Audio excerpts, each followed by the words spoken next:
మొన్న మా ఫ్రెండ్ ఒకడన్నాడు, "వాడపల్లి 7 వారాలు పూర్తి చేసేసానురా, కానీ కోరిక తీరలేదు" అని. నేనన్నాను, "నువ్వు కోరికతో వెళ్ళావా? అయితే తీరదు. భక్తితో వెళ్ళు తీరుతుంది." చాలామంది కోరికతో వెళ్తుంటారు. అక్కడ 7 వారాలెళ్తే, 7 ప్రదక్షిణాలు చేసేస్తే కోరిక తీరుతుంది అని.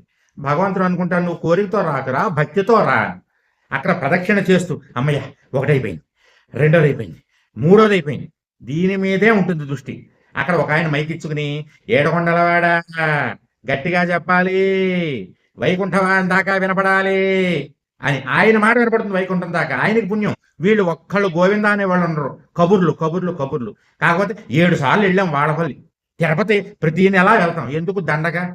నేను ప్రతి వారం వాడపల్లి వెళ్ళినా, ప్రతి నెలకి తిరుపతి వెళ్ళినా ఆయన అనుకుంటాడు, "నీ మొహం తగలయ్యా, నీ మొహం చూసి చూసి విసుకొస్తోందిరా, భక్తితో రారా, నువ్వు వచ్చి కోరికతో వచ్చి మిగిలిన కొత్త భక్తులకు అడ్డం నువ్వు 10 సార్లు నువ్వే ఉంటున్నావు ఇక్కడ."